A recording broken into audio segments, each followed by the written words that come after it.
Let's get it.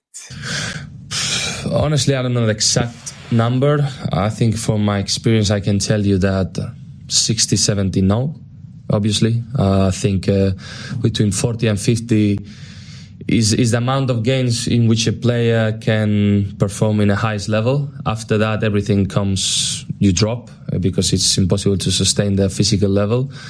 And I think this years we're gonna go until 70, maybe 80. I don't know. Depends on how far you go into competitions. In my humble opinion, I think it's too much. I think we have to take care of ourselves. Someone has to take care of ourselves because we are the main characters of this, let's say, sport or business, whatever you want to call it. What I love about Rodri, because he cleaned it up twice, but then was also spicy at the end, where he was like, you know, we have to take care of ourselves, or someone has to take care of us because we are the main characters in this game, our business, whatever y'all want to call it. So this leads up to the Rodri injury. Video of him already in Spain going to see Dr. Cugat. So let's get into it. Let's have this conversation. I know we will lament on it some more, but I mean, I figure we can trim some fat out of this conversation. Cold open question is, what adjustment needs to be made to replace Rodri's impact for the rest of the season? Obviously, Tarek, we'll start with you. That's a trick question. There is no way to replace Rodri's impact, right? There is no way. So, we can bring in Gundo and have a Gundo Foden KDB. We can bring in Kova because he's done well so far this season. But the reality is that whatever we do, it will not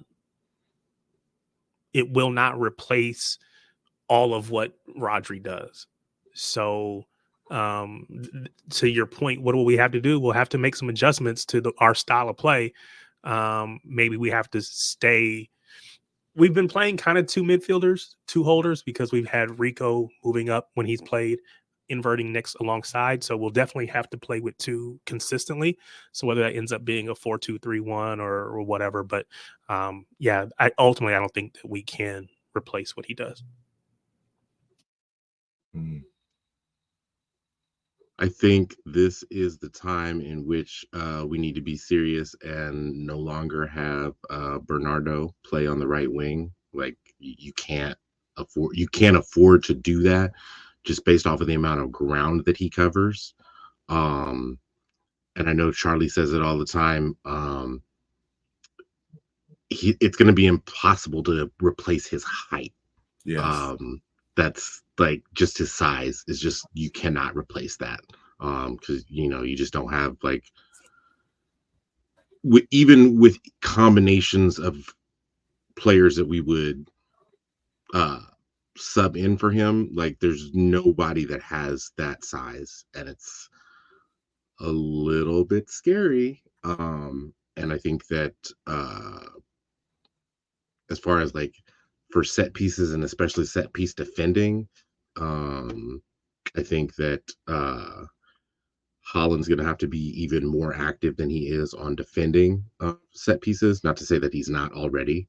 And then from open play, Bernardo's got to be one of those players that sits alongside Kova. And I'm concerned as far as like inverting another player alongside whoever's the holder, because with Ake out for about a month, we really only have Vardiol as the left-sided center back, left back, and then Rico, and then so those minutes will have to be managed. So Pep's going to have his work cut out for him until Ake gets back healthy, at least to have a solution at left back, left-sided center back.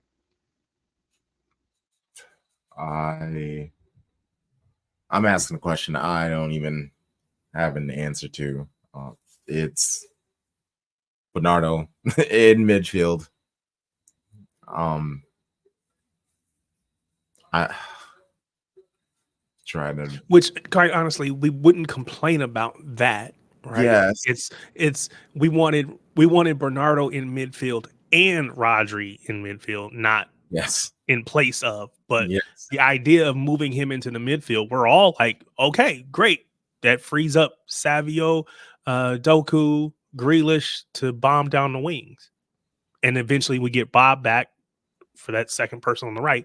And it just lets them focus on being the wingers and, gives us a little bit more legs in the midfield. So the only issue with Bernardo in midfield is he just doesn't have the height, the physicality, the size, but he has got all the legs. He'll run for days. So that part's not the issue. It's just, we need a physical presence in there. when that, man, all I can think is he's gonna have to. He's tried the whole Akanji as a midfielder thing. Obviously, John Stones works better as a defender who goes into midfield, but I think as just like a straight midfielder, it wouldn't surprise me if Pep tries that in one of these random matches. He's going to have to get creative, especially for these teams that are going to attempt to bully us. Yes, I do think this is going to force City into spending this stupid war chest they've been talking about for half a decade, it feels like. But we have been expecting City to spend this money for a while. I was hoping y'all would have a better answer than I do. And I mean, you do, but no, I mean, to your point though about spending, I'm okay with going and getting someone, but let's be honest. My eyes, I assume you all's eyes, are looking in the summer and at a potential Verts or Musiala, right? So I don't want to forego that possibility because we had to spend right now. I would hope that we have enough to get us through, but we'll see. Hey, we got Nico O'Reilly, man. Yeah, and I definitely think that was gonna be my next point. I think we're gonna see him just specifically because Carabao. of his size. Yeah. Yeah, He'll get a chance to show what he can do. Yeah, man. In real matches now. Yeah, he's gonna have no choice but to. All right, well, let's get into the show. We making art over here, baby. Capitalize that. I hate the most is when you don't want the ball. I hate it. You have permission to make a mistake. You have permission to lose. You have permission. And that's when we get big. Yeah, I'm a genius. Attack everyone and send everyone. I think we're forgetting the most important thing.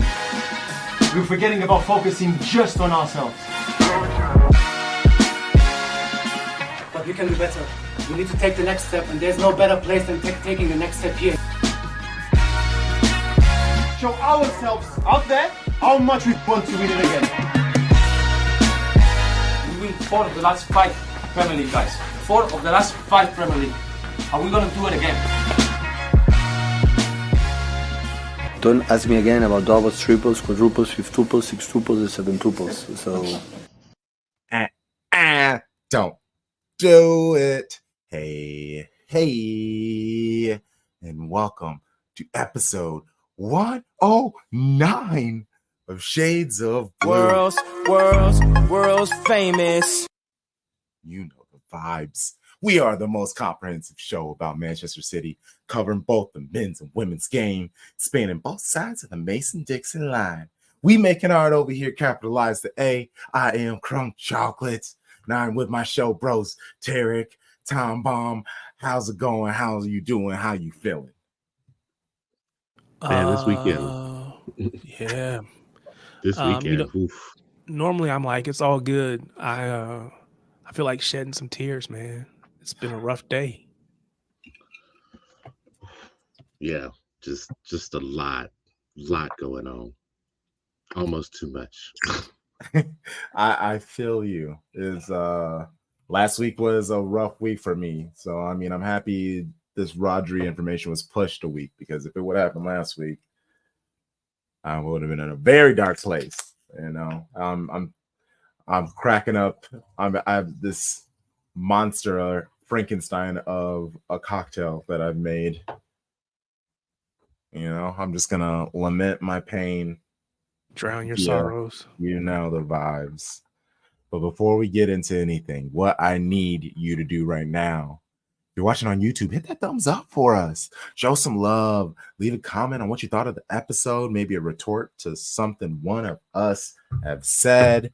If you're listening on Apple Podcasts, Spotify, Good Pods, any of those podcast streaming apps that allow you to rate and review, please give us that 5-star rating. Please and thank you.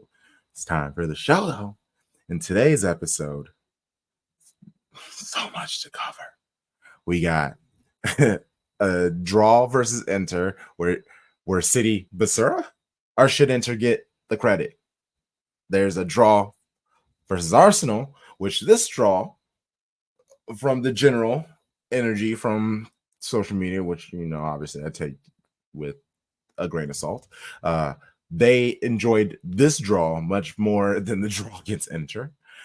2 games next week for the City men: Carabao Cup versus Watford, Newcastle on the weekend. And then we will move on to our segment where we laugh our air grievances during shock, awe, and applause. Then we're going to end the episode with our baby blue baddies, our Man City women segment. Same city, same passion in it. City women also had a Champions League match of their own and a league game against Arsenal. So yeah, and also Not all draws are created equal, is what I learned about this weekend. Not all draws are created equal. And then this week they play Brighton. Oh, okay. Starting 11. I don't really even got too much on this Inter match because it was what it was. It is what it is. I am just more intrigued into y'all's thoughts of post-match. So we'll get into it. Backline of Vardial, Diaz, Akanji, and Lewis. Midfield trio of Rodri, KDB, Bernardo Silva, with Grealish, Savio, and Holland up top. Standard run-of-the-mill lineup. What were your thoughts? My thought was go get this one goal that's in this match. Like I thought, like I said in our last episode, it was like there is one goal in this match and we got to go get it. And I was like, okay, let's go get this one goal and get these 3 points and get ready for Arsenal. Before the match, like during, I don't know, maybe last week, Thursday or whatever it was, I think I said, oh, it'll be like a 1-0 or 1-1. I think it was a 1-1 draw or something like that. By the time we got to it, I thought we could get a 2-1. I thought we would win it. I thought we would nick a goal, or we'd win it by a goal. Unfortunately, I was overstating our ability to kind of break them down, unfortunately. So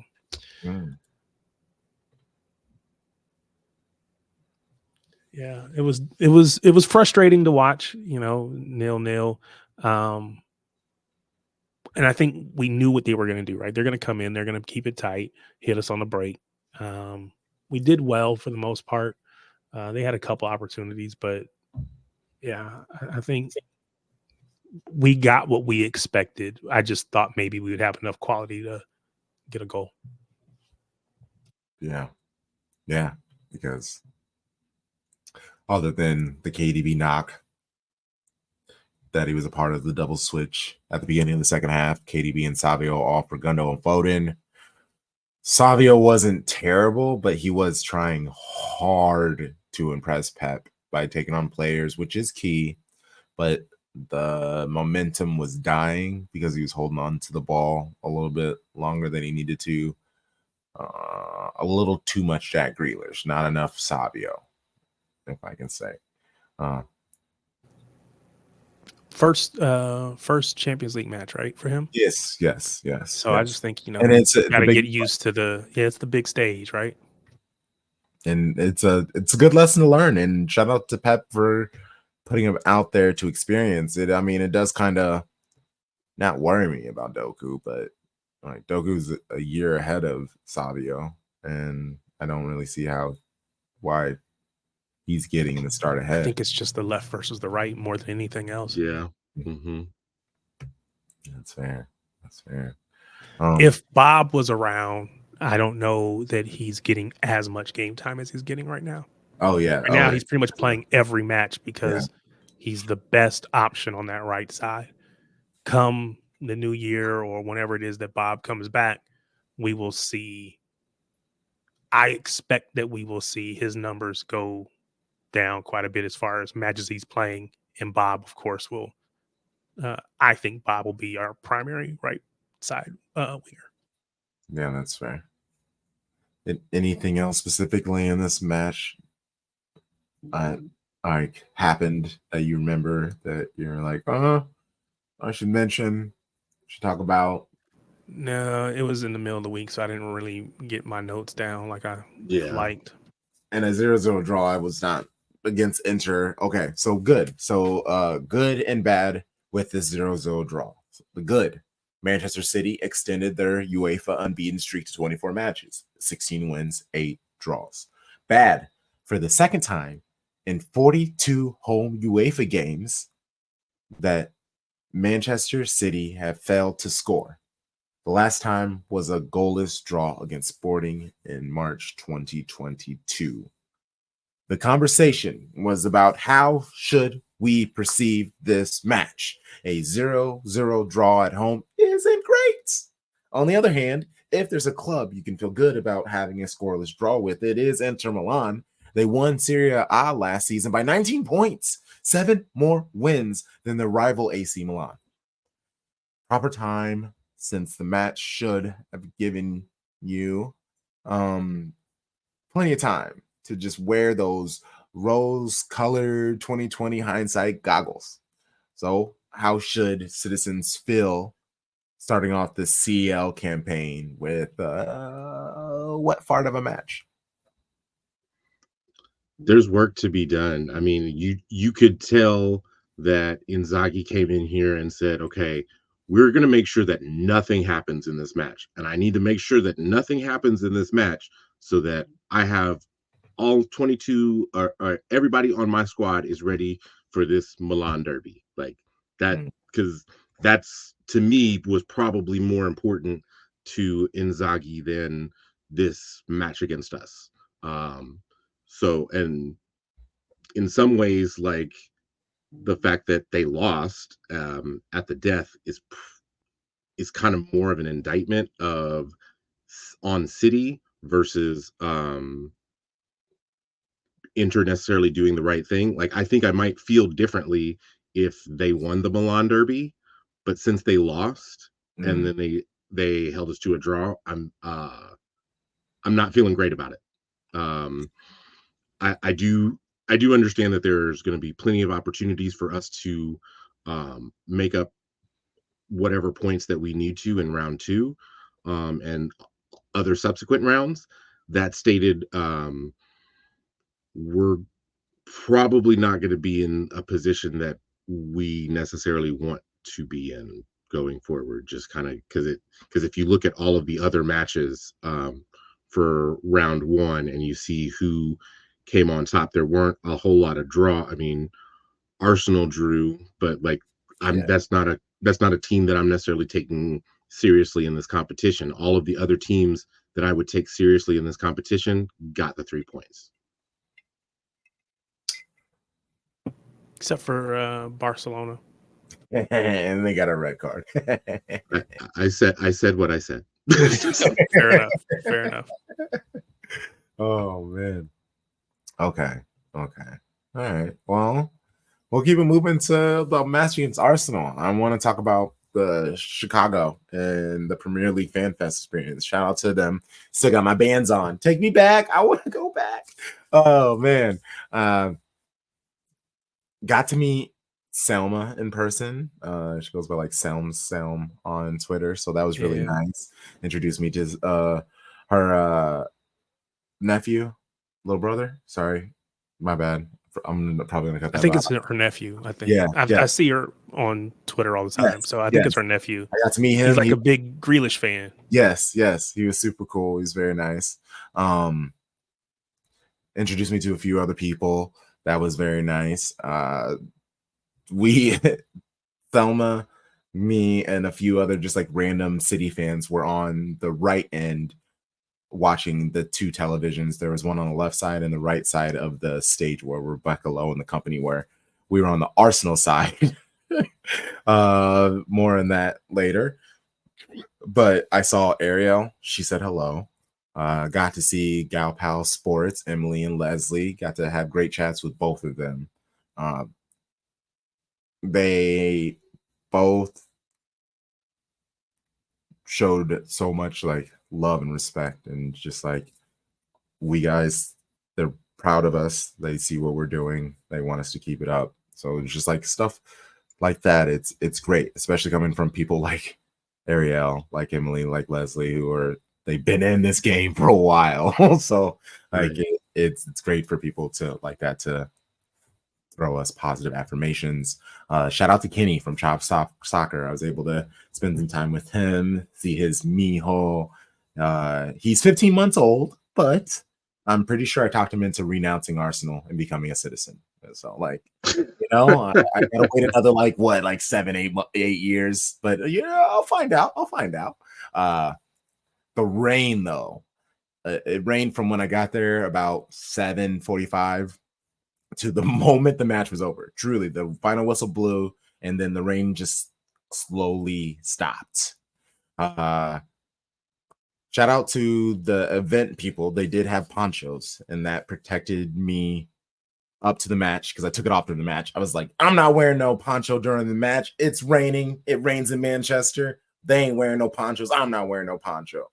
But I did when this random lady did go, hey, do you need a poncho? I definitely thought about you, Tarek, when we were in North Carolina, and you're just like, boom, I got ponchos, guys. And we were like, yes. Yeah, I'm an old man. The players can get rained on because they get paid to get rained on. I don't get paid for that. So I need to be comfortable both during and when I get back in my car. How long was your drive back home? Did you go home the same day, first of all? Yeah. Drove up, woke up at 4:30 to drive there, and headed back. And how long is your drive? It's like 2 hours and 45 minutes. See, so 2 hours, 45 minutes, soaking wet. Nobody wants to do that. I had a change of clothes. I brought a change of clothes. Fair enough. Smart. Because I looked at the there's weather. No way I'm going back home that whole way soaking wet, right? Oh, so it would have been poncho all day, and I would have just had to suck it up. But you planned ahead, so it's like it's all good. Yeah, I saw you that. Had the kit, man. Had you extra kit ready to go. You and all the rest of the team. You was ready to go.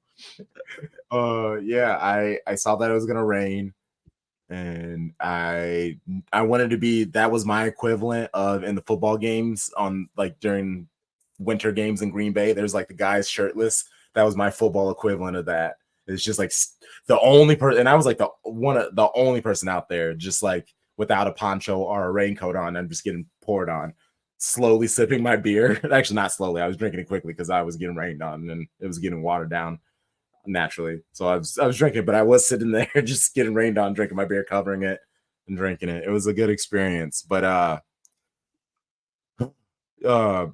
I did my whole wrestling hill thing. I did. Walking in the front of everybody, getting to my spot, talking smack, pointing to my shirt, calling us. I actually walking from all the way to the back up to the front. I did a Campiones chant the entire time with my beers in my hand.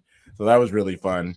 I saw every single City fan I saw there. I made sure to say, "Come on, City! Come on, City! Come on, City!" I can't tell you how many like timid, "Go City! Come on, City!" Like it bummed me out. So I knew I had to like take all of their energy and combine it, and I had to be the representative. And that is exactly how all of those Arsenal fans on that right side treated me, because every single chant about City was aimed at me. There were people who were doing the chants and looking at me chanting. A guy came over to me at halftime being like, "Hey, yo, I'm sorry, my drunk friend is making these chants," because there was like one guy leading all the chants. And I was like, "Oh, that's your friend, drunk dude?" I had to calm down. I was like, "Look, it's good. It's good, because honestly, we need this energy. And also, that's kind of what you guys do, is y'all are like drunk and obnoxious, right? So like this is what I drove 2.5 hours for. This exact experience is to be annoyed by Arsenal fans. So thank you, Premier League. But there was a dude that I almost had to apply some straightening to when Arsenal scored their first goal. Because I did my obnoxious thing when City scored. I walked back out to the front and I was just like, "Come on, where's your chance now? Louder." I was like flexing. I turned to one of the cameras and I did the pep with the water bottle, the whoa. Oh, I was wilding. So this dude, when they score, he turns his back, but he's like backing into me. And I'm trying to step back further from him, and he keeps bumping into me. And he's a big dude. He's my height, but bigger. So he finally gets done, and I just give him a quick forearm. He, stutter steps, and his girl, "Hey, calm. You are doing all this other stuff. Hey, you want to know the difference between me and your goof? Personal space."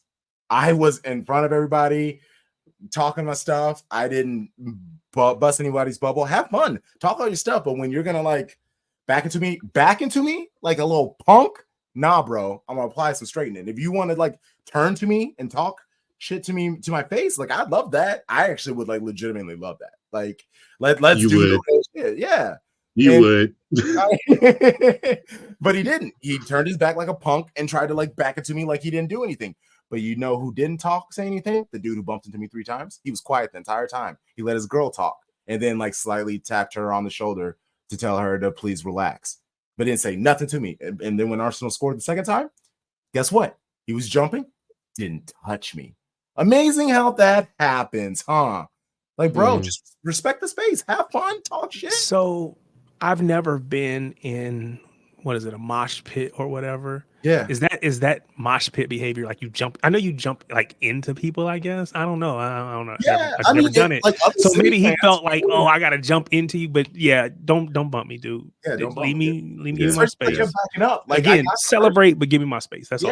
Yeah. Correct. Like, I got the Correct. first one, but I moved. He bumped into me again. I moved. He bumped into me again. So I was like, all right, if you bump into me again, and so he did. He jumped back to me, and I just went, "Wham, bruh, we ain't doing got this." Them ribs, got that kidney shot in. Like that's what I'm saying. Like if you would have been like, "What the fuck?" But he didn't. You were quiet because you knew what you were doing. You little. Anyway, You should have invited him on the show to explain himself. Yes.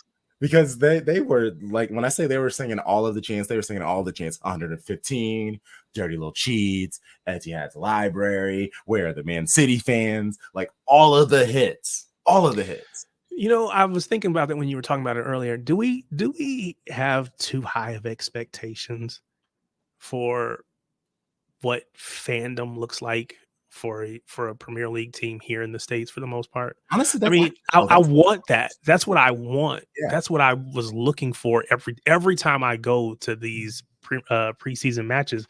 That's what I go hoping for. But I think I have to come to the reality that most of the people that are going to these things are just going to an event. There are your diehard City fans. There's your diehard Celtic, or in this case, Arsenal or whatever. There's those diehard fans. But a lot of people, They're just going for the event. Or they're taking their kid, and now we are the premier league, the premier team across the world. So, like, it's their kids are just like, I love Holland.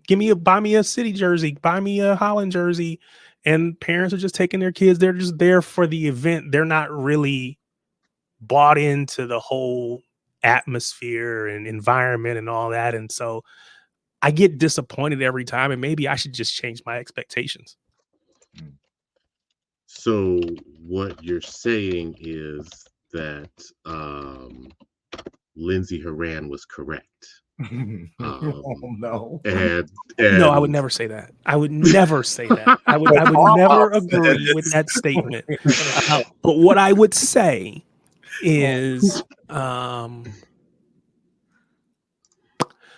if you would have had a chant that said, like defense, like we do in a basketball game, defense, defense, they would probably got on board with that, right? Because again, it's just American people do. If you'd have done the wave, everybody would have done that. It was just what people do.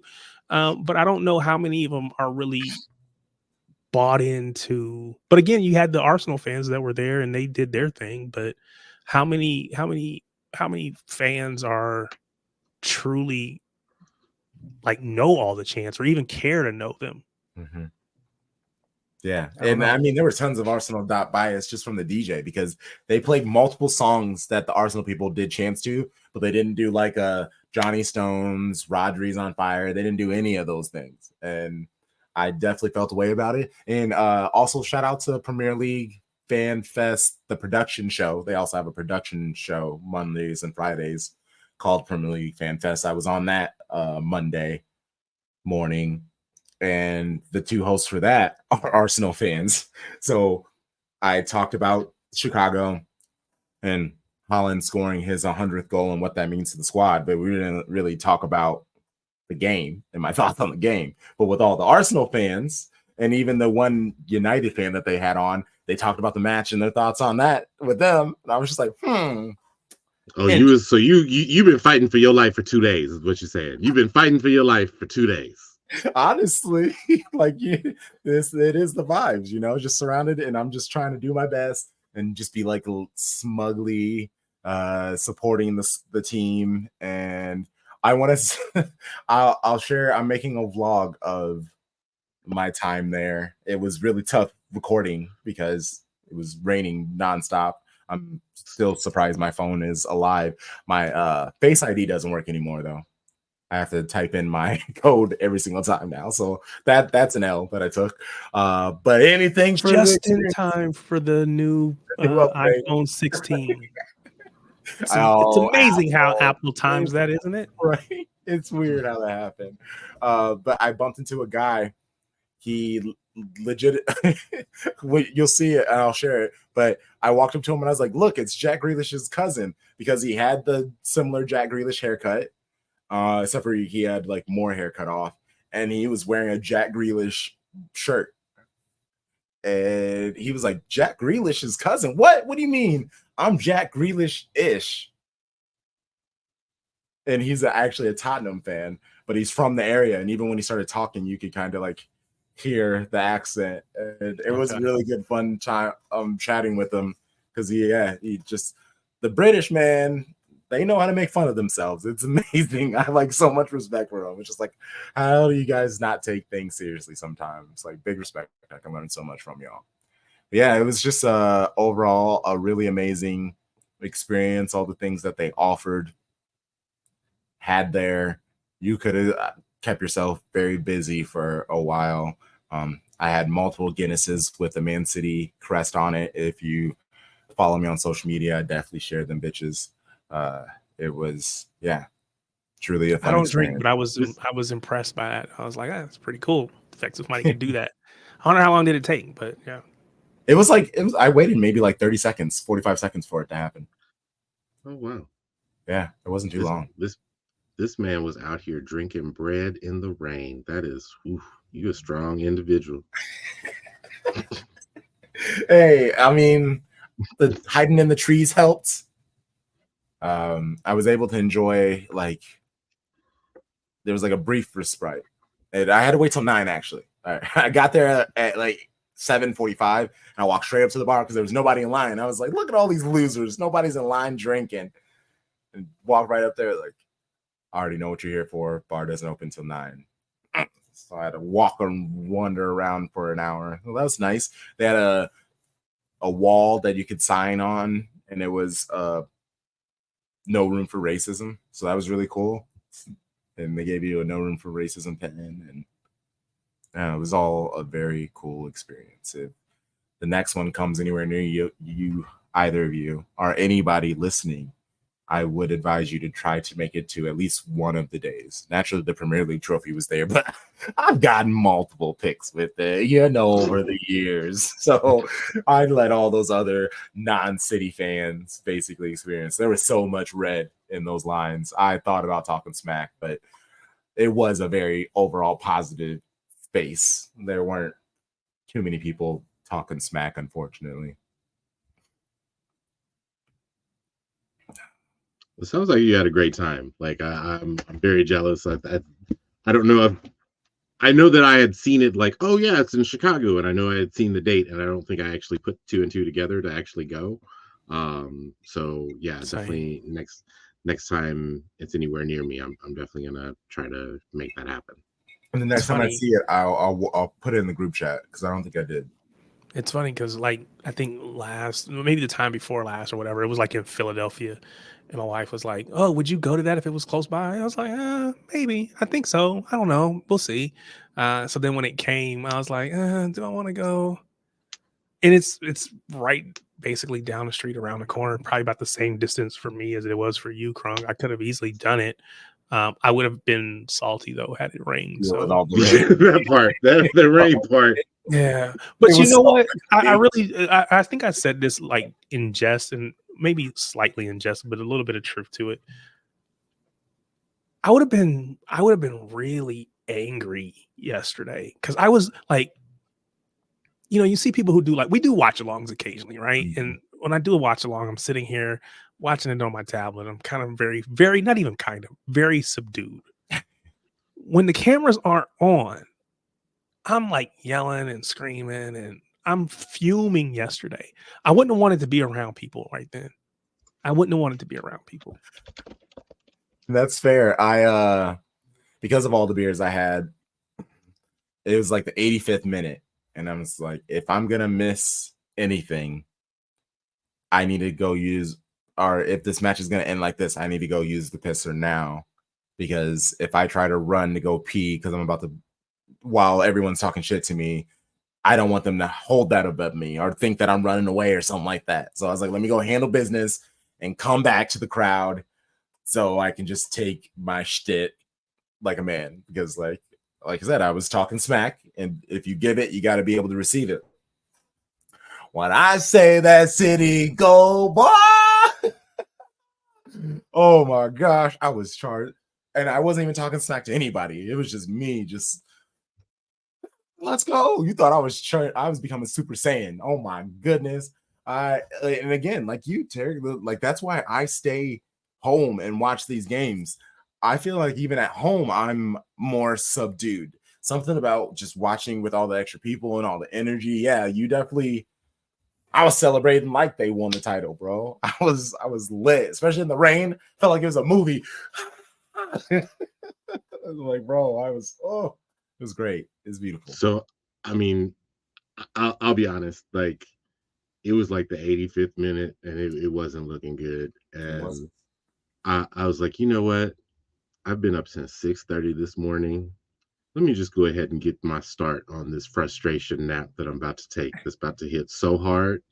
And then when I woke up from my frustration nap, Bootang said, hey, I got some good news for you. I was like, good news? What are you talking about?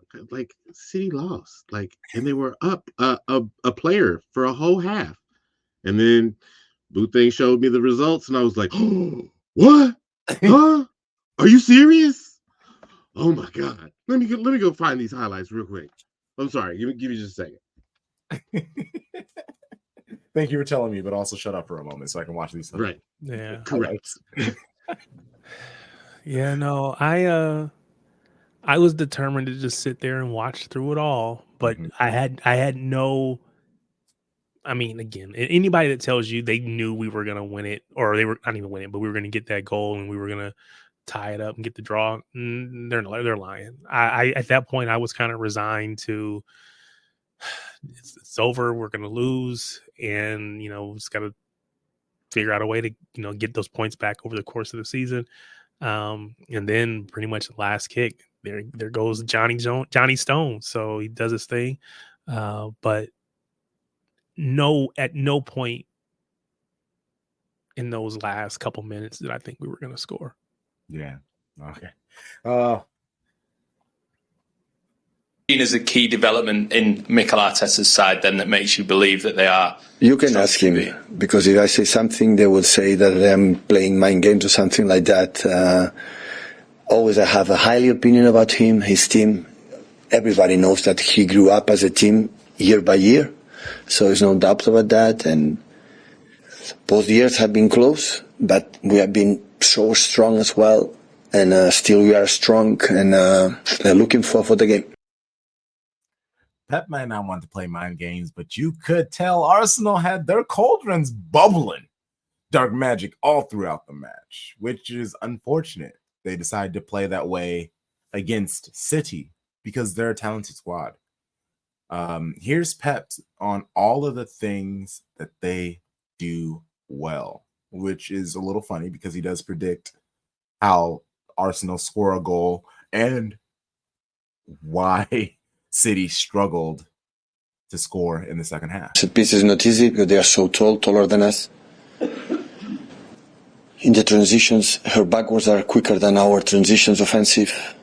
And when we are able to set them back, and they are so strong defensively, being defensive with the people in the middle. So Saliba and Gabriel, they are incredible focus with Erling all the time. So it's not 1 against 1, it's always 2 against 1, sometimes 3 against 1.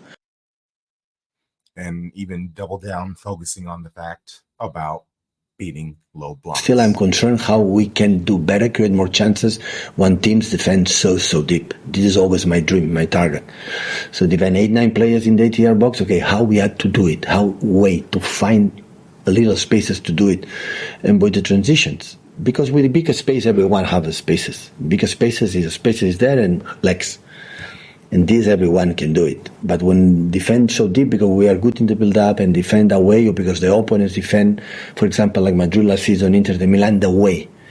If we arrive in the final against Madrid and we are not able to go to a penalty, we were not good enough to attack against that team so deep. Against Inter, not good enough. We have to create more. And this is what we are looking for. And when they have space, legs. I love that. Oh, man. But he knew. He said it. He knew the bus was parking at that end. Starting 11 for Man City was Ederson, Walker, Diaz, Akanji, Vardiol, Silva, Rodri, Gundo, Savio, Doku, and Haaland up top. I was shocked that Pep went with spice on the wings. It brought me joy, though. I thought they were going to cook. Well, I hoped they would give us the best chance to cook. There we go. The rain was so bad in Chicago that I really couldn't use my phone long enough to look at the lineup. So the first time I saw it was like peeking over a Gunner's shoulder when we were all hiding under a tree. But he saw that I was looking and like blocked me. I was able to see it good enough, but like truly the first time I saw the lineup was when I was watching on the screen and they were playing it. Oh, goodness. Yeah, you couldn't expect a red card. And we can talk about if Arsenal had no choice but to play like a League One squad because they were down a player. But this is before kickoff. So we'll start here. What were your thoughts on the squad? How were you feeling about the match? I think looking at the lineup, I think it was really apparent, especially as having seen Jack start against Inter. Like, we weren't necessarily going to need the control against Arsenal. We've seen what Arsenal's game plan is when they come into the Etihad. Like, they want to make sure that nothing happens. And if anything does happen, it happens for them. So it was, you had to know that Jack probably wasn't going to be the one to start. Like if we would have played Newcastle, or if we would have played a Liverpool, then yes, at that point you would expect that Jack would kind of start, just to like, okay, just bring that calma to the squad. But because we've seen Arsenal's movies when they come to play us at the Etihad, you knew that you had to have dynamism on both wings. That stated, I think it was a little shocking to not see Phil Foden start in this particular match. Like I know he came on later, but he still didn't. It wasn't like he was playing centrally. I was just kind of, because if you think about it, like Gundo was the primary playmaker for like as the match started, and he's been with the squad what, 3 weeks, 2 weeks, whereas like Phil like had the whole off season, had preseason, and still he's not getting those minutes. So like that was kind of concerning to me. But I thought that we were fielding a strong lineup. Just sticking on the Foden for a moment, it feels like there is something going on. It feels like there is something going on bigger than, I mean, because he was out for a long time. And either it's a bigger illness or whatever than they're letting on, or there's something going on behind the scenes, because it was shocking to me not to see that man. Not only homegrown kid that's grown up through but he literally was the player of the season last year. The fact that that man has not started, I don't think he started a match yet. That's crazy. So that was the biggest thing, shocker to me. And then there followed right behind that was Kyle Walker over Rico Lewis. Yeah. I don't care what anyone says. Rico Lewis is without a doubt ready to be our primary right back the way that we play. If we played a different way, maybe not. But the way that we play with him moving in, inverting into midfield, he is absolutely ready to play that. We trusted him against Inter, who again wanted to hit us on the counter. I think he could have easily played in this match and played well. Again, Pep is the manager. He paid the big bucks to do and make those calls, right? But for me, it was disappointing to not see Rico in that moment, because I don't think the match is too big for him. And then I guess on the flip side, I guess seeing Arsenal change up their back line, because again, they must have known we were coming with our attacking wingers, and I'm like, oh, we got to change something up, and they went basically with center backs across the back line. So I thought that was interesting, but yeah. See, I took Kyle Walker starting as a I think if it wasn't Martinelli, like, because Martinelli's pace is really what sets him apart, and Rico just does not have that pace, and I think that was more of a, oh, I need somebody that's going to be able to keep up with this dude, and Rico's not going to be that dude. And I understand that, and so it's like, okay, I can overlook it. When we get to the second half, though, to me, you bring that man on, because they're going to bunker, and we need people good in tight spaces to be able to create or have more of a creative ability. To me, that was a no-brainer. And again, he's Pep. It is what it is. But from my limited football brain, it's like, why are you not doing that? And again, I'm sure he had just played him at Inter.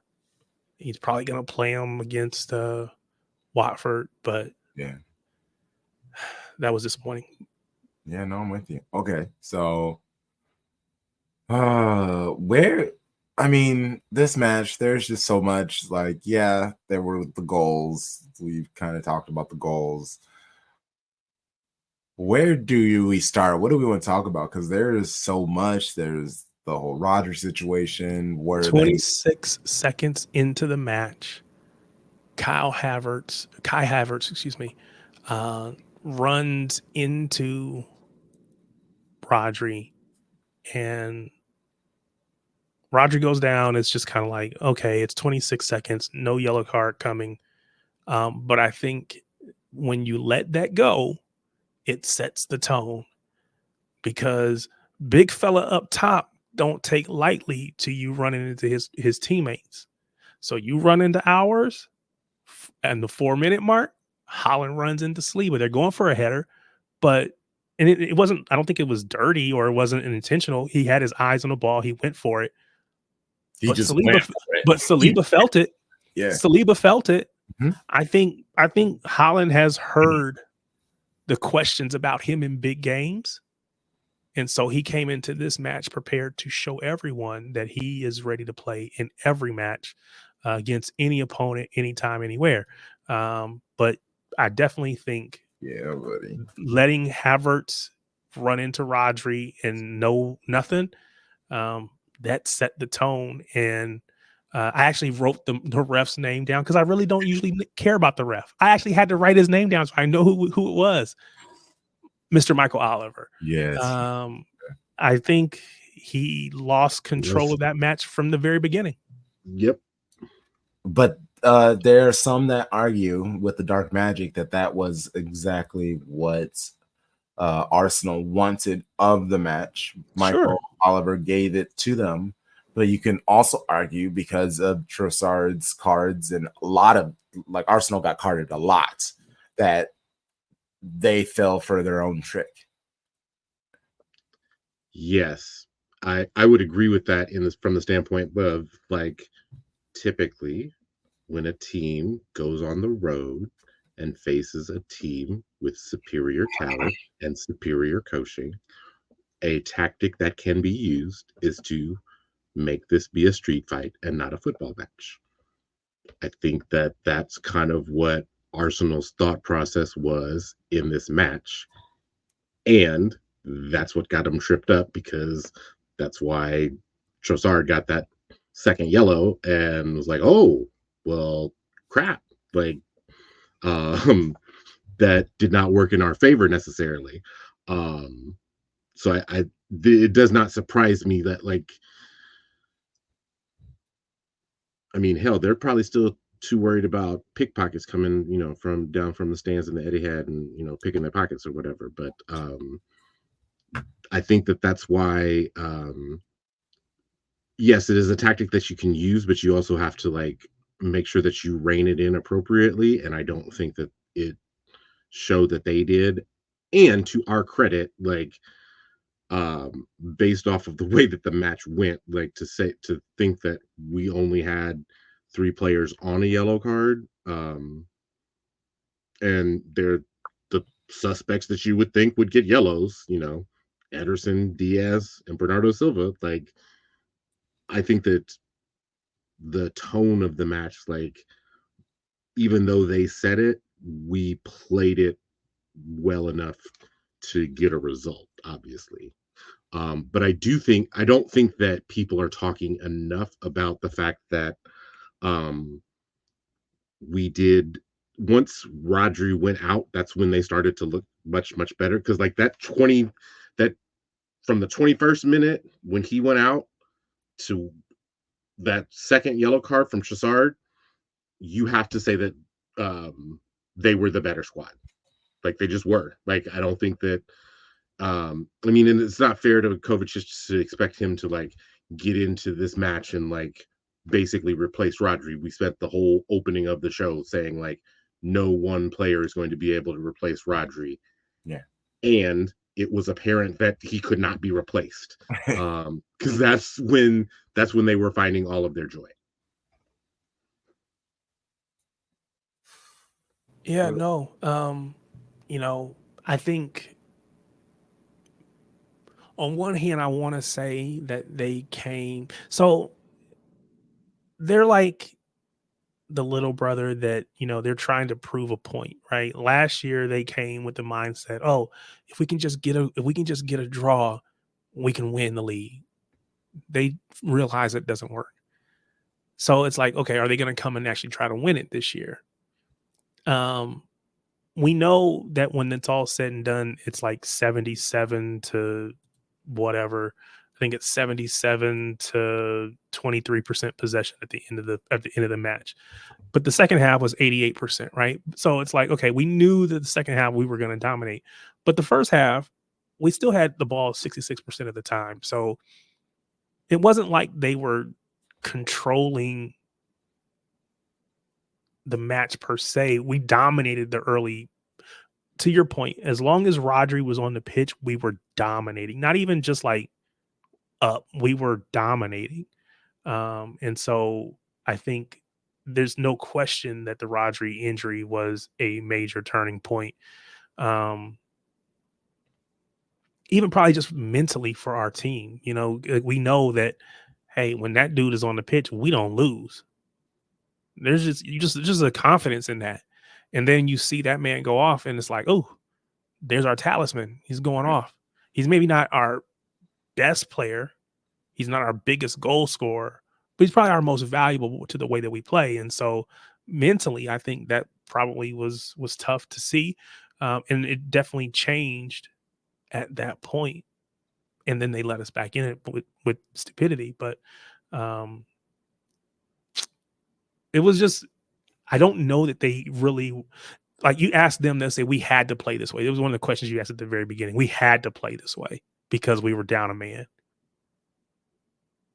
They only had 66% possession in the first half before they lost that man.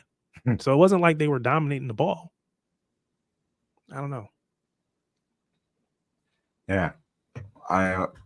It's one of those things where, you got to try to, well, you don't have to, but just from the aspect of talking, understanding both sides to figure out the most interesting way to come at this match, because that's the only way I think of it.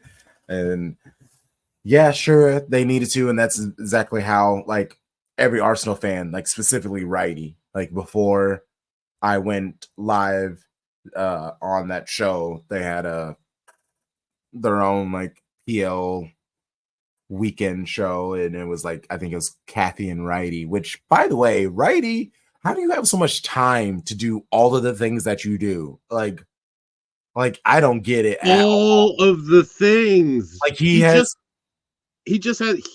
announced a podcast with him and Steph Houghton. Yeah. Like truly, like I'm super excited for it and for Houghton, but it's like, when is this gonna happen? How is it gonna, like, what? When you would go visit your grandpa and he always had stories to tell, you could just sit there for days and he could just tell story after story after story after story. Stories never stop. I just think when you get old like that, you just got all these stories, you just want to tell them to somebody. So he just like, get me in front of a camera, get me in front of a microphone. I'll talk for days. It is what it is. I just think it's one of those things when you get old, man, you just got nothing but time. Oh man. Okay. So and Tarek, you also made me think of this one conversation. I don't know if you saw the post, or maybe I put it in our Slack chat. Noel Gallagher, when he was on Talk Sport, and he was talking about Arsenal, and he called them Timmy. So basically, he was just like, Little Timmy. Yeah, little Timmy. There, Arsenal. I see him as that little neighborhood kid, and his name is Timmy. And he's just this cute little kid, and say he's at the jungle gym and he's trying his best to play with the big kids and climbing on top of stuff, and everyone's rooting for him. You got it, Timmy. You got it, Timmy. But he just never can. He can just never hang with it. He wants to with all his heart, and you want him to, because it'd be a good story. But little Timmy. So, can I just pause for a second? Please. I am 4.5 years older than my middle brother. I am, what does that make me, 5.5 older than my youngest brother, who happens to be named Timothy, who happens, when he was a kid, it was Timmy. Every now and then when we're sitting around as a family, it'll be like, yo, Timmy. He is still Timmy. He's in his 40s now, but he's still quote unquote little Timmy. I say he's my little big brother because, I'm the oldest, but I am not the biggest. And so he's still little Timmy, regardless of how big he may be, how strong he may be, how many pictures he posts on Instagram doing weightlifting and all that kind of stuff. He is always and forever going to be little Timmy to me. That being said, I know what it's like to have a little Timmy, who is, your little brother, and your pops or your mom, your dad, whoever is like, oh, you going to so and so, take little Timmy with you. You and your friends are going riding bikes, take little Timmy with you. So I know what that feels like. So I'm perfect City fan, because I know how we feel about little Arsenal. We got our little brothers, Gabby, Jesus, we got Zinchenko, we got Sterling, we got Arteta, we got all our little brothers over there who want to hang out with us, and we got to bring them along with us. So I understand what that's like. So yeah, I understand why he would call him little Timmy. Oh my gosh. Little Timmy. Oh, okay. The goal, amazing. The cut in from Savio, having the vision and the confidence to make the pass to Haaland. By the time it got to him, it felt inevitable. And it was just a cute little just kick right past the keeper. Keeper didn't know what to do. That was great. Then Calafiori's goal. This is probably the one that I guess got the most conversation, because the ref had just talked to Kyle Walker and whoever also Arsenal's captain was about the players calming down. And Walker, I remember seeing the cameras turning to Walker. He turns to the players and he's basically just telling them, hey, calm down, think, whatever. And the next thing you know, there's a counterattack happening.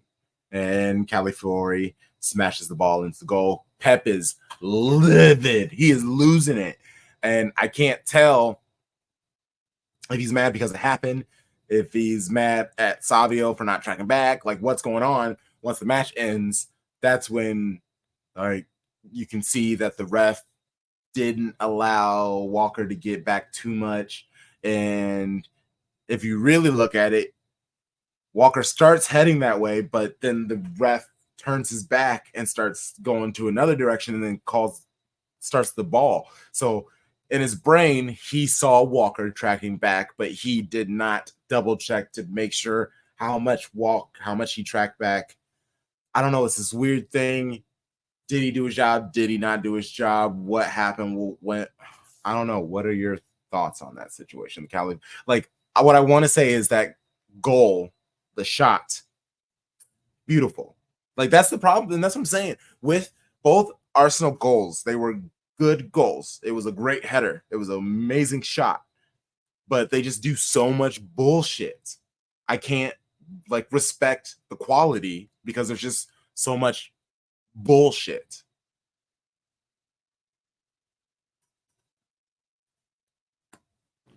Great hit. All you can say about that. It was a great hit. I don't know that he could do that. If he took that shot 10 times, he maybe makes 3. If I'm being honest, I don't think he makes more than that. But he made it when it mattered. So give him his props. I don't know if that's I think it's probably his first Premier League goal. Big match. Got to give him his props. But again, it was basically a minute after Kova is on the pitch. It's a minute after we've just watched Rodri go off. Just mentally, I don't know that it was the perfect time to get us, and they got us.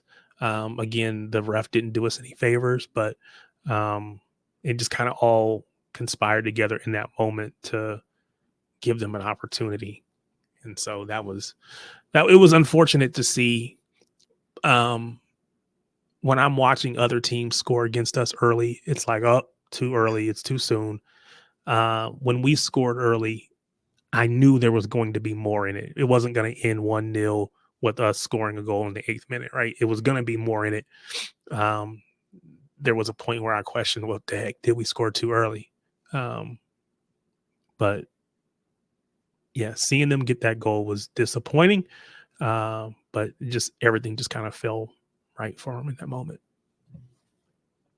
I am so sick of seeing defenders calling for the offside and not continuing to play, regardless of how they feel that the situation went. If that's literally why they have video assistant referees, like that is literally their job. Let them do their job. Please do your job. I don't need to see Kyle Walker running down the pitch with his arm in the air, because that's dumb to me. I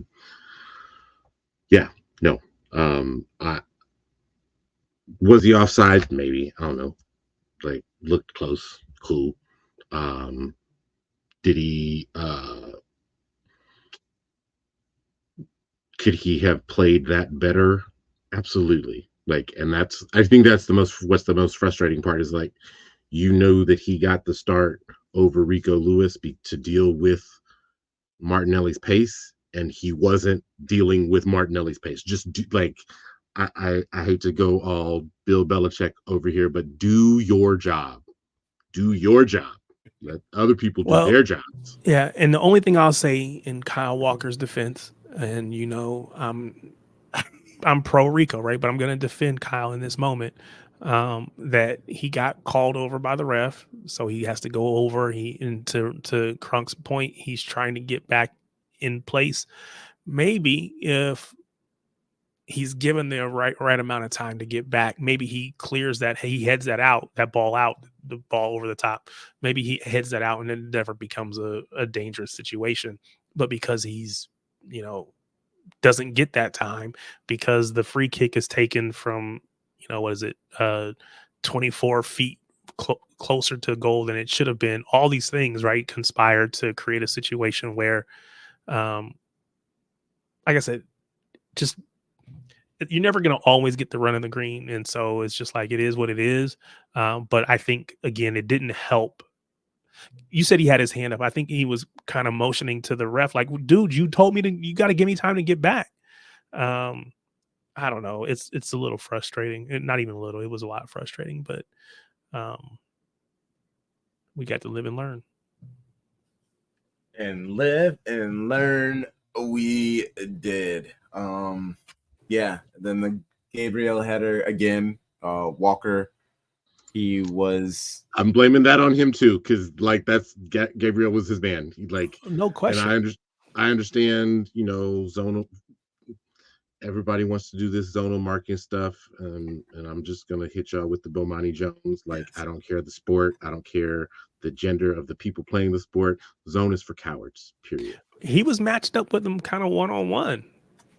Because just before that goal kick or that corner kick, they had another one, and he almost got that one on frame. He just put it just over, I think. And in that scenario, he was being matched up with Doku.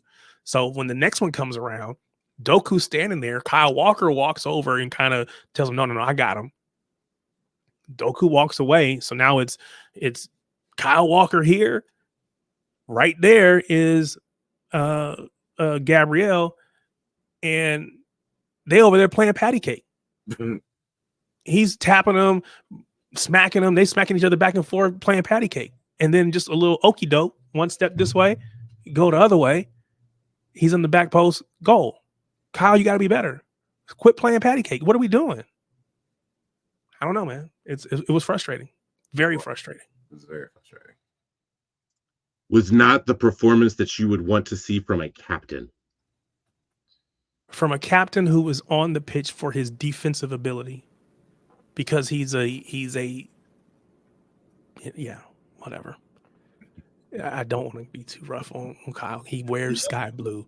So I will always, I will temper my comments, but it was very disappointing This is why you are in there. This is why you chose to switch on to him and pushed maybe a little strong. Told Doku, no, you go somewhere else. I got this. Because you had just watched Doku get beat backdoor and almost give up a goal. So you stepped over and said, I got it. And proceeded to get beat. It's basic. You in basketball, you say you fake a pass to make a pass. You fake one way, you go the other, right? You get the person leaning this way, you go. It was a simple, and then he's gone the other way. And he just went right over top of him. It was horrible. Okay, so we have the Trossard situation. Oh, we didn't say on that too, though. Not only did that happen, but then I think you pointed out, Crunk, on social media, the keeper Ederson gets picked off by Gabriel Martinelli. Basically, he can't get to the ball. He can't get there because he's being picked. Yeah. I don't know what they want Ederson to do in that situation. Because if he clatters through Martinelli to go for the ball, he runs the risk of being called for a penalty. And we say that keeper, the refs typically give keepers a little bit of help, and they give them, they kind of look out for them a little bit, whatever. But there's no guarantee. Because again, on one hand, it's like, just go through that dude. Just run him over. But if that happens, then he's in the box. Do you give up a penalty kick? Yeah. You can't have it both ways. You can't let him basically hold him off and then also, run the risk of, or the jeopardy of, being called for a foul if you run through him. It just doesn't work. Pep was asked about it. He was asked about it. And he was just like, no comment, sometimes. Because he can get fined. There's nothing he can say. Yeah. But it's trash. It's trash. Yeah. Because it's just otherwise, why? I don't understand why doesn't every team should just do the same exact thing. And then we getting pulled in the box on a consistent basis. So again, I don't want to complain. I don't want to cry about it, because it is what it is. The match is over with. We didn't get those points. But it kind of sucks when you give up a goal and you can point to different things in the course of that play and say, if that didn't happen, or if that didn't happen, if this didn't happen, and all of those things are somewhat suspect. Yeah, and I'm with you, because really, I'm not the person to kind of be like that. But these are two pretty solid ones. Like, yes, the Walker one, you can kind of argue he was heading that direction. How far do you actually allow him? But even like some of the people were arguing, like, what if Ederson was our captain? Like, if he's the keeper, you let him get all the way in until he's directly in front of the box. Would you not? I don't want that. You don't like that conversation? No, I don't. I'm not here for that. No, it's not to say that I don't think that keepers can't be good captains. You're just talking about the keepers as captains, just in general. Yeah. I had a feeling not my argument. Okay. Okay. No. I just don't want that keeper to be the captain. Yes, Ederson as captain would not be great. No, not at all. No. It's just like KDB. But KDB has also said, I don't want to focus on that. I want to just worry about me and how I'm playing. I do not have to want to worry about me, how I'm playing, how the ref is reffing the match, all that stuff. No, I don't care about any of those things. And shout out to him. Okay, we can talk about this fucking match forever. John Stones saved us 2 points. Yes. Holland bouncing the ball off of Gabriel Jesus, the back of his head was like legitimately hilarious. Mm-hmm. Also, I had to question. Did I see what I thought I saw? I know, right? I rewound it because I was like, I had to watch that like I was like, 7 what different in times. the Like, world? did you do this? And then I was like, don't get a red card because I thought they can go back retrospective or however you call it, And retrospective they action. looked at it too. And that's why I was surprised because I'm surprised that they let it go. Right. Also, Arsenal, I can't take y'all seriously as a sporting organization as long as you keep on trotting out that number 5 dude on the pitch for y'all. Like, not only was he not good for you, but like you already know what the deal is off the field with him. So, like, if y'all want to talk about serious footballing organizations, get that dude off the pitch. Get that dude off your team. Because he's not helping your team. Yeah, I'm with you. Real quick before we move off of this, so the second half we spent basically the entire second half basically camped around the 18, passing the ball back and forth, trying to find shots or openings, most of which were either really soft crosses in that Raya came and claimed, or they were shots from distance that were completely wild by Diaz and others, right? I was crying out for Kova to come off because I don't think in that situation, we're not concerned about trying to keep the ball. We're trying to create, and that's not Kova's game. I was praying he was going to bring in McAtee and take off Kova. Didn't happen. We'll probably see McAtee tomorrow, but in the Watford match. But I thought he missed an opportunity to get him on a pitch and just again have another player who can create in tight spaces and who can get a goal. Right. So I would have had Lewis on. I would have had McAtee on. You throw all your creative people on to try to get this goal. It's like if you're in the NFL. You're throwing your Hail Mary, you don't leave. You take off those big tight ends and you put on your wide receivers. You need people that's going to be able to run and stretch the field, go deep, have you give yourself an opportunity. And I don't think that was. We know how it ends. It ends up we get the goal, but I felt like we could have done more in that second half. We should have done more in that second half, and that's why I'm glad we got the point. But I was disappointed. I was highly disappointed in our performance throughout the course of that. Last thing that I want to say, there was a conversation at one point about whether or not Mikel Arteta could come and be our manager once Pep leaves. I don't want actually, that man hold on. So anywhere near. Hold on, Tarek, because where you just went, you basically did what I've been doing this season. Is if something is said, it conjures a sound clip, and where you're about to go, it is conjuring up another clip. So this is Pep on whether or not he's pragmatic. All the time. We are so pragmatic as a team. Look the results.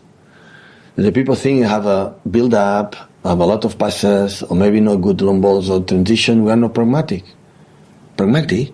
We are the best team in the world being pragmatic. Look the numbers. We won a lot. No, because at the end, be pragmatic, what does it mean? Related in results, right? Not in how beautiful football and this kind of stuff. I don't believe in that. I believe in being pragmatic. And we believe in the way we play. We are unbelievably pragmatic. The best, I would say. I'm sorry. That is the truth. And so you can say that, yeah, he was pragmatic, and he will. And this is him before the match. This isn't him after. This is before the match. But yeah, no, it was definitely frustrating watching the ball go back and forth. And he even admitted what do we do in beating these low blocks, and how we're working on this, because we know that this is exactly what the best teams, even the best teams in the world that you would think are just going to play with you, this is what their plans are to do. So, like, how do we beat this? And it is frustrating. So I'm sorry, you were then talking about Mikel Arteta potentially coming to City. I don't want him anywhere near my club.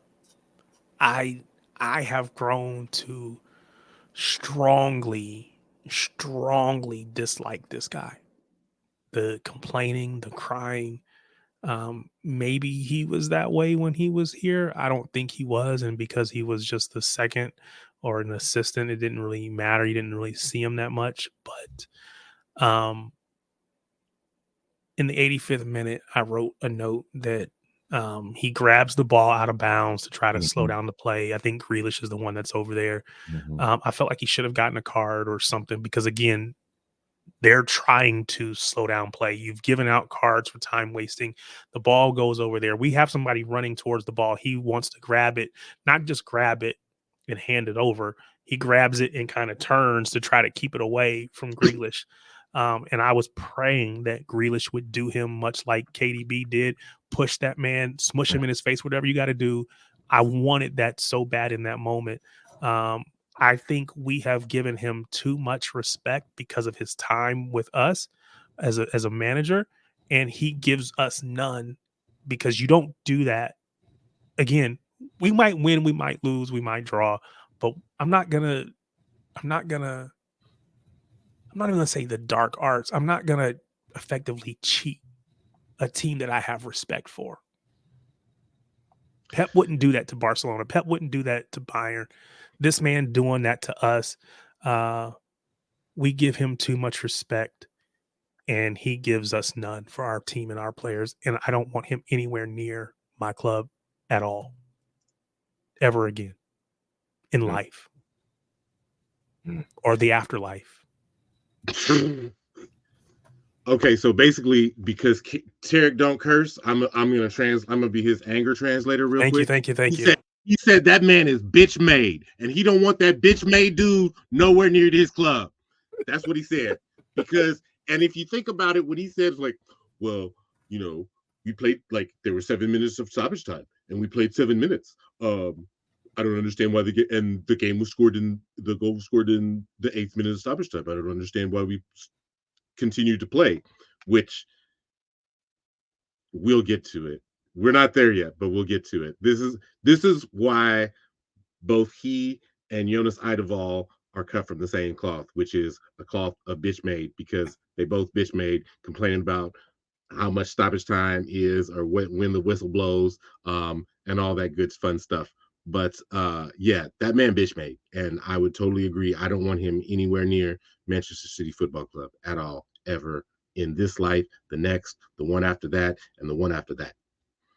And we didn't hear about how Arteta's attitude, but it is one of those things. I'm sure you saw the videos of when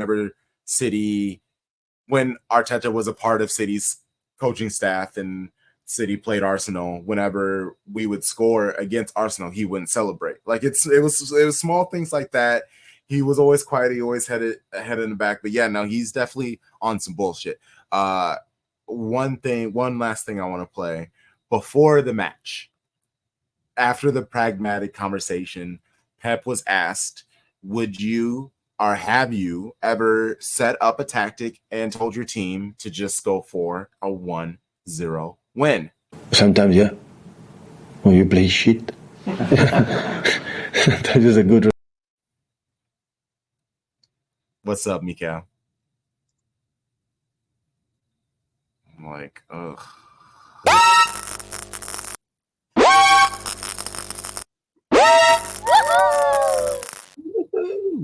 Shakal and Premier League applause. We can make this quick because I'm not gonna lie, I wasn't paying attention to none of y'all losers over this weekend. And even in Champions League, I wasn't paying attention to none of y'all. Because why? For what? You know, there's too many games in the Champions League. There's no reason to even be paying attention. I saw everybody was winning. I only want to pay attention to games if there's like drama, and there really wasn't much drama in the matches. And then, yeah, over this weekend, all I was focused on was Arsenal. It was just like, who cares about anybody else? I'm getting grumpier and grumpier. I think this season is going to be really tough for me. And except for like, if you're basically a team from 8 to 20, I will watch. But anybody else in the top 2 to 7, fuck y'all, respectively.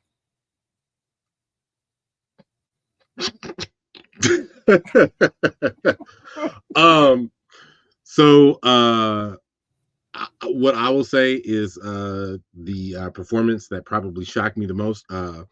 Nicholas Jackson reads y'all tweets. He's been reading y'all tweets, and he said enough. I am a central striker, goddammit, and you go put some respect on my name. That was my applause, I would say. For my shock, I'm going to actually reach across to the WSL, which opened their season this past weekend, and I knew that they were going to be good. I didn't know that they were going to be this good, but Brighton, my word, they hung 4 on Everton, and they might be going down. And my awe is West Ham United women, who suffered a severe spanking from United, 3-0, and we said on the 12, which, by the way, if you're not listening to the 12 and you are a WSL fan, what are you doing with your life? Come join us. Come join us. Come join us. Go join them. I think we kind of pretty much said on the pod that the two teams at biggest risk of relegation were West Ham and Everton, and the first weekend of the season did not disappoint in that aspect, because they were probably the two teams that looked the worst.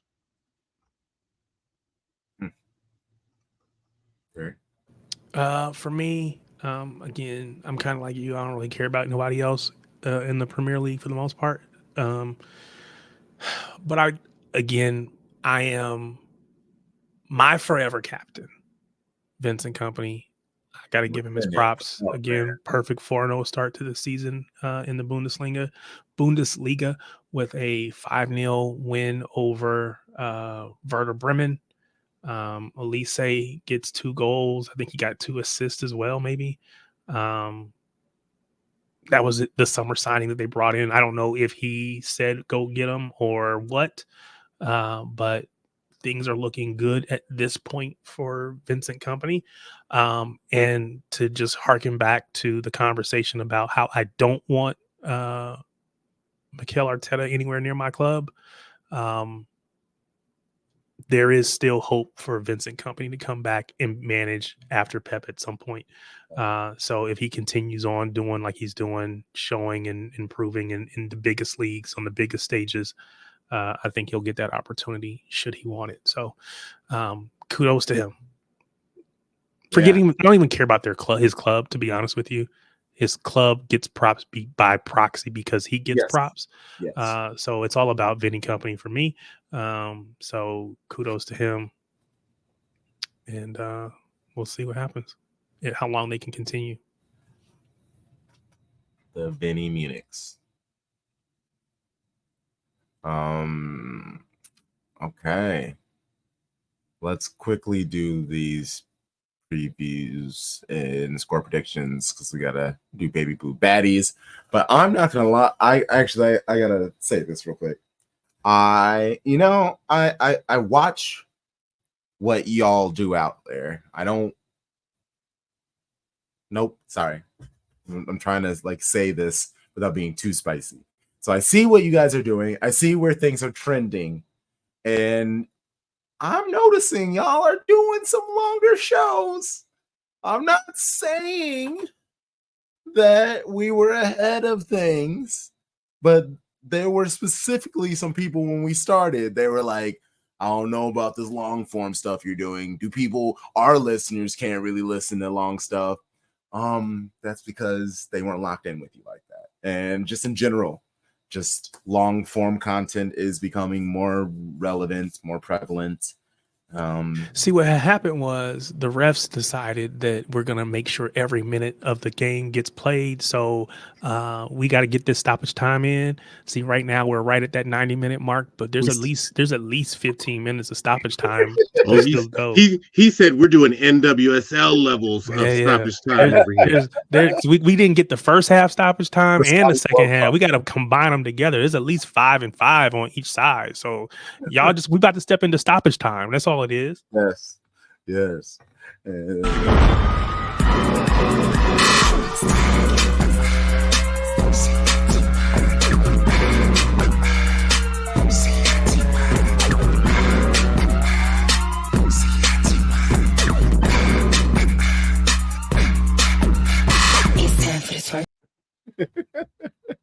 Tom Bomb, what are those baby blue baddies doing to him?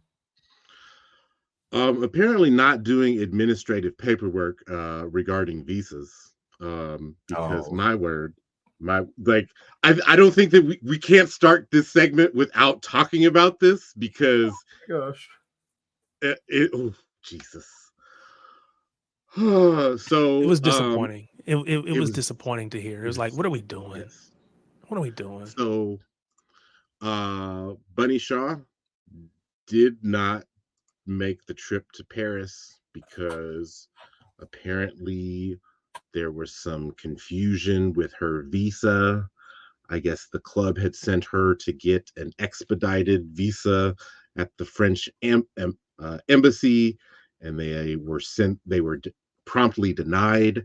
So when news of this came out Wednesday morning, I think everyone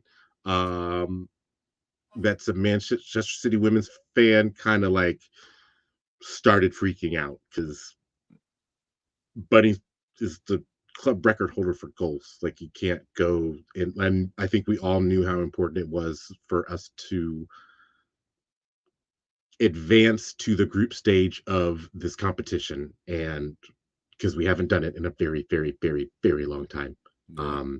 And you didn't feel good without her there. It wasn't a great feeling. Because I kept on thinking, I was like, oh my God, what if we start Viv and Bunny together? Oh my God, what if we start Viv and Bunny together? Y'all ain't gonna be able to handle it. Ooh. And then you wake up to this and you're like, oh.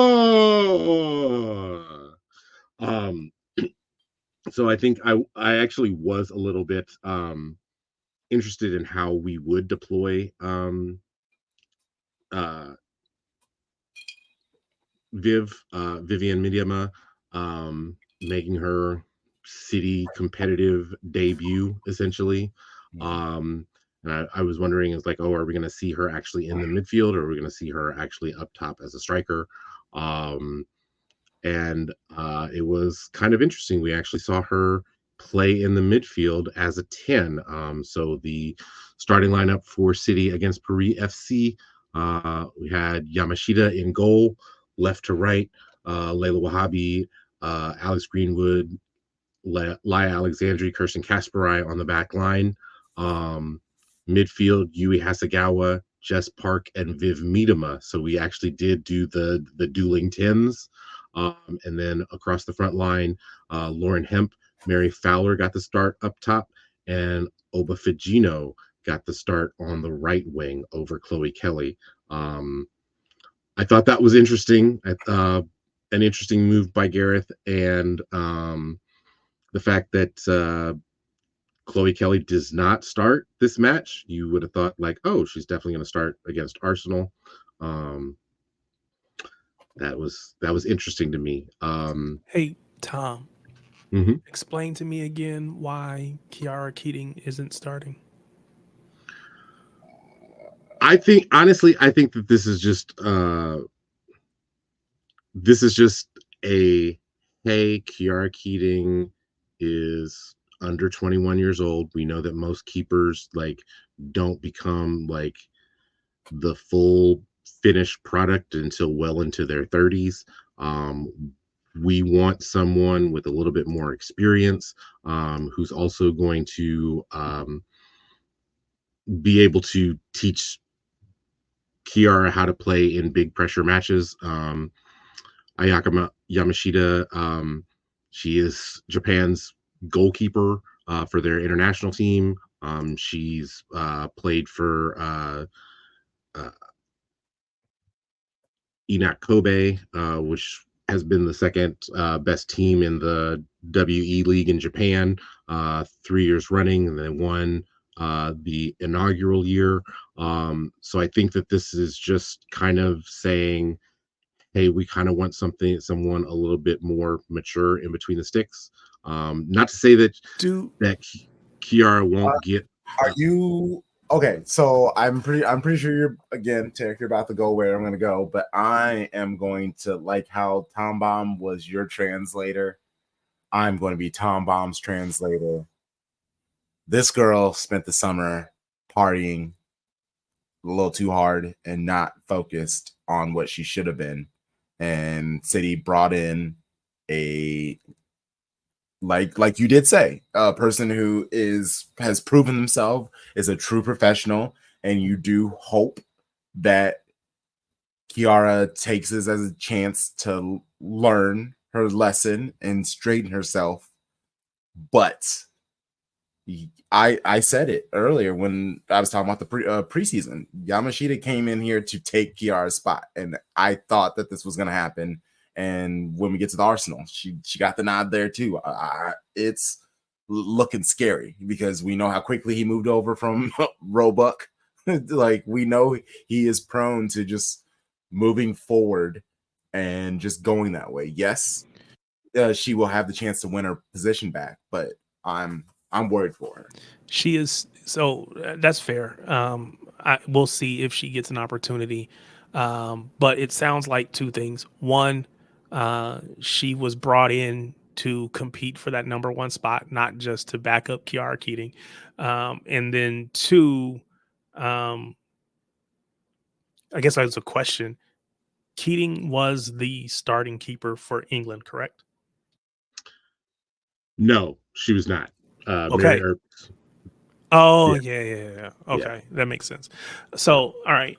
I recognize she has time, and I don't want to delay because we got to get through all of these matches. But I just, me, I got love for Kiara Keating. I just want to see her. She's like my kid, that age group. So I want to see her excel, and maybe somebody, needs to pull it to the side and say, hey, don't do the Jack Grealish thing, party too hard, because then you start behind the 8 ball, and then you never know if you can get your spot back. So, okay. I mean, I'm not gonna lie. I would much rather her be drinking than playing with the stuff that she's playing with. Allegedly. Oh, was that this? That's what I couldn't remember what it was. You just jogged my memory. Yes. Okay. Oh yeah, you're gonna learn today. Come sit down next. Come sit down next to me for a little bit. You gonna learn. We're gonna break that habit quick. Yeah. Okay. Yep. Fair enough. Well, and I've actually Dad came out of me for a moment there. I'm sorry, y'all. The dad. Don't apologize. Oh no, you're gonna learn today. Oh, yeah. Sorry, my bad. And there have been some rumors that Yamashita actually wanted to, City was interested in her in the winter window, but INAP Kobe was like, we need you before for the rest of our season, so you're not going to go until the summer. So although I'm not saying that she would have made the difference in between the season last season, but it would have been interesting to see her in the squad in the winter. So this match, honestly, like, the way that we started did not spark joy to me. Our press was easily cut through, and Paris FC is a team that does not necessarily play through pressure all that well. And to see them just kind of like in the first 20 minutes, kind of dice for 15 minutes, I should say, kind of dice us up a little bit, get a few chances, was a little bit scary. And then, like, once the 15th minute hit, it seemed like everything was starting to click. You saw that there was a Viv and Mary started doing a false 9 thing, so you couldn't necessarily tell who was this main striker. Mary would drop deeper, Viv would go up higher, or vice versa. Jess Park was pretty much running the show at that point. Layla Wahhabi was inverting into the midfield, and excuse me, Yamashita. You can tell that her distribution might not be as good as Kiara Keating's is. That stated, like, her control of the tempo of the match is a little bit better, just because she's an older keeper. So in the 36th minute, Yui finds Jess Park out on the right. She cuts in and then lofts a cutback cross to about the penalty spot. And Viv Miedema takes a scissor shot into the ground. Ball bounces like 2 feet before the end line and into the back of the net. City up 1-0. I'm finally starting to breathe. Like, oh, okay, cool. It was like, and then not even 2 minutes later, off of a corner kick, it was a short corner that Oba Fagino took. Jess Park then runs to the top of the 18. She does a give and go with not one, but 2 different players with their backs to goal. First with Mary Fowler, then with, first with Lauren Hemp, then with Mary Fowler. Then she finds the back of the net, and it's 2-0 City, and we're not even at halftime, and we've already seen Ndozie make some incredible saves at this point. So it was like, okay, well, this is good. So you go into halftime up 2-0. In the 49th minute, this was my personal favorite goal, because this was that goal that just said, "Oh, Mary, you got that dog in you."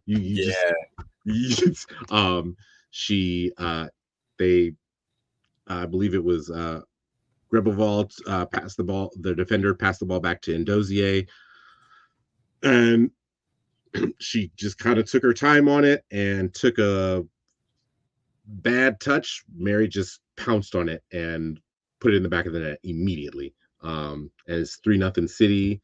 Life is going great.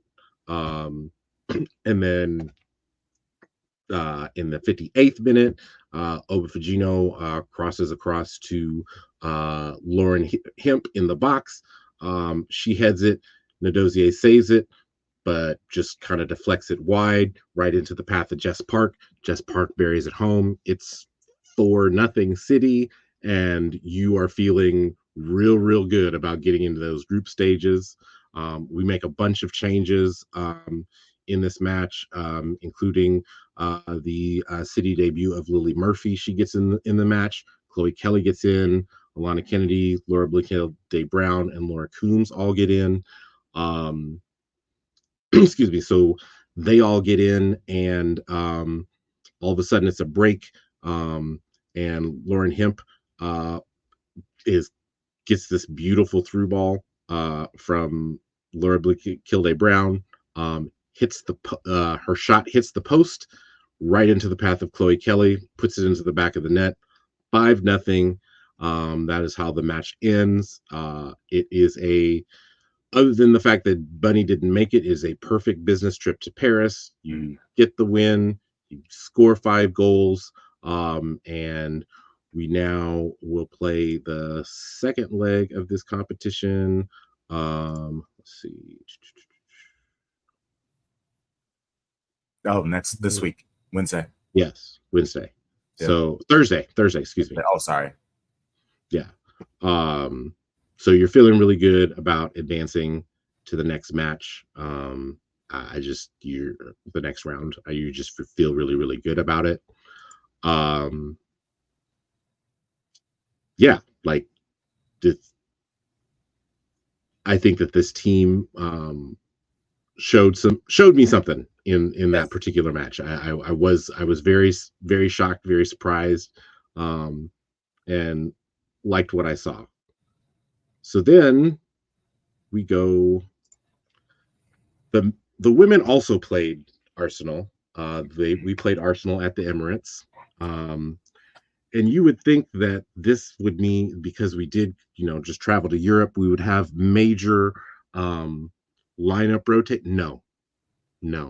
There was the only change that Gareth Taylor made was Bunny came in for Mary, and that was it. Like those same players that you saw play in Paris are the same players that went to the Emirates. I'm not sure necessarily that would have been my strategy, but hey, I can't knock a result. And actually, you know what? I believe that this is what they call in the industry a tease. Yes, a tease. So if you want to know more about the Arsenal City match, you're going to have to just listen to the latest episode of the 12th. Oh, wow. See what because you did. we have lots of things to talk about. We have offside calls that maybe weren't offsides. We have fouls that should have been given that lead to direct goals. Like we have lots to talk about. Mm-hmm. So come follow us on the 12th. On the 12th. WSL podcast. You should just look at it, type it in the search, and it should pop right up. Oh man. I mean, following, like, yes. Okay.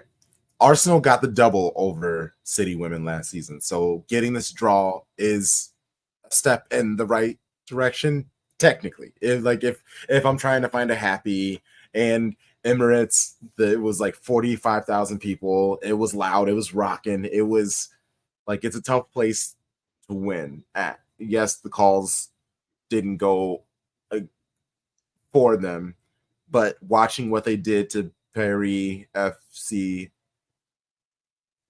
I'm so proud of this team, and there's still so much that they can grow and get better. And like you said, he didn't even properly sub and use properly rotate the players, which will be interesting because that is definitely a weakness of his, is when to rotate and when to properly sub players. And he had mentioned on multiple occasions that's why they went out to get all of these players, is to handle multiple competitions for success. So if he's not using this full squad, I'm gonna cuss his ass out. And also, did you know that Melbourne City's old manager is now Brighton's manager? Yeah, and then Sean Goder is over at West Ham. Ooh, hate that. Yeah, hate that. Yeah. Yeah, I did. We did talk about that on the 12th, that Vidasovic is the new Brighton manager from Melbourne City. This match had a little bit of everything. I'm not gonna lie, I'm gonna be kind of concerned about the left back spot. Layla Wahhabi did leave the Arsenal match with a knock. I'm not sure. We did put Laya Alexandria out there and brought in Alana Kennedy to play the other center back spot. It didn't necessarily hurt, but it didn't necessarily help either. There were definitely some scary moments. So I will be interested. I haven't heard anything on Layla's availability for Thursday, but I'm hoping that it'll be all good. As far as predictions for the next two matches, I'm going to say I'm hoping that we see a lot of academy kids. I'm hoping to see Sacha Lewis, I guess, in this particular match against Paris FC on Thursday. That would be kind of dope. That would be. I'm going to go ahead and say that we will not win that match. I think it'll be a 3-1 loss for us. But I think that'll be mainly because Paris FC will want to come out and play because they have to make up 5 goals. But I think that as long as we score 1, we can give up 3 and be fine. As far as Brighton goes, I have a real football game that's going to come out, and I think that we're going to see a very high score line. So I'm going to go ahead and say 4-3 match that we are able to come out on top of. Ooh. That's mainly because Brighton just was able to do a lot in the last match, and not to say that Everton's good, but they've always been willing to play, and we saw that last season. And I mean, again, they were, besides Arsenal, the only team last year to beat us at home. So, I think with Vidisovic in charge, they're probably going to do a lot of the same. So, yeah, but I think we're going to be able to win that particular match. And then I think we're gonna lose the match against Perry FC as well. I think just 2-1 no. But Brighton, I think I could see a 4-2, a 5-3. I think we just win by 2. That's what I think. I hope, because we've always the women's side has always been about possession, but this year they seem even more about it. But I enjoy it. It's not like as annoying as aggravating, but they definitely seem to have embraced the possession part and in a good way, because the change in pace is there. Like they'll go all the way to the back, but then it's like 2 passes, and next thing you know, Mary Fowler or him has a sprint with a bunch of open space with the ball. So I know they can turn it up really good, and Medima's goal just shows her class. So we know she will be able to pull a goal out of nowhere. Okay, we'll get out of here with predictions for Watford and Newcastle. Tarek, what are you thinking about this game against Watford? I think it'll be a much changed lineup. I'll go 2-0, maybe 2-1, but City win. I'm never going to pick against us. As far as Newcastle, I haven't really given it much thought. I guess I would go, I think it'll be close. I'll go 2-1 City.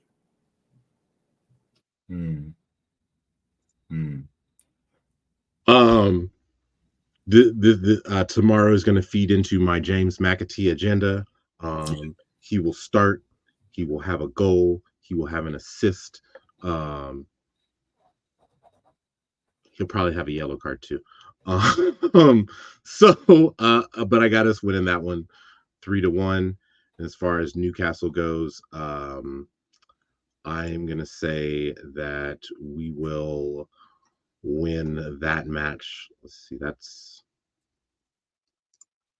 is that at St. Mary's? Ooh, that's going to be another banger. I think it's going to be 3-2. I think we're going to get up real early in the morning and be excited right off the bat. So stupid early. And Newcastle, they've been struggling, so they really need this match. Like they need this match. For the game against Watford, I want to once again shout out to Mike Duffy of Voices of the Big podcast for doing the Breaking Bread with me. The episode is out already.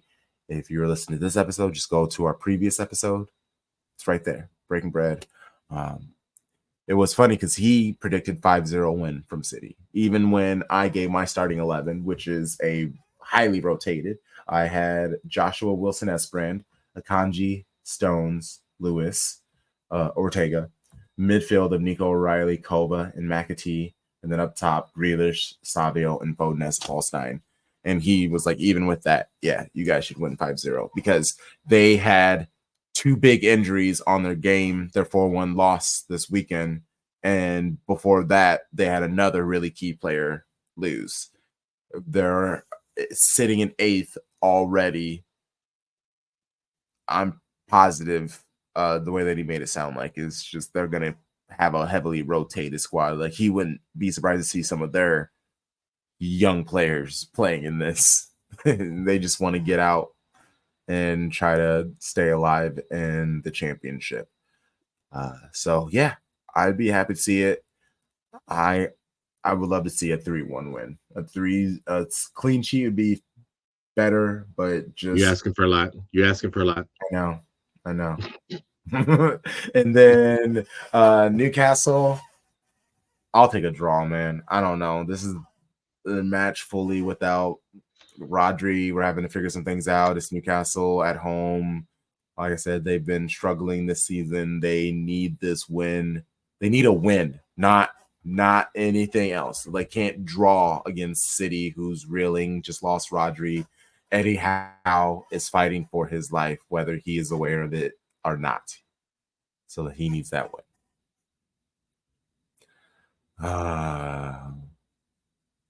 All right. What a wonderful episode. Let's see, what else do we got? We have the match, obviously, tomorrow. Wednesday, shout out to the She-Gulls, Brighton and Hove Albion women's supporter group in media. I'll be doing a Breaking Bread with them Wednesday at 3 p.m. Central, 9 p.m. British summertime. And then Friday, I will be kicking it with Geordie Dread at the same time for the Breaking Bread for Newcastle. Thursday night, we have our lit stream. Find my note for the guests for it. Oh my gosh. It is Sony M, it is Megan Dooley, and it is Kevin Citizen. So I'm super excited. Oh, the homie. Yes. Yep.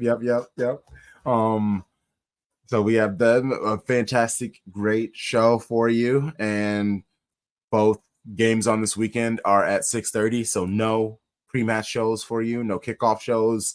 We will be barely waking up, let alone being able to like take in interact on social media. Yes. So let's get out of here. Show Bros, starting with you, Tarek, let people know where they can find you and the things that you're up to.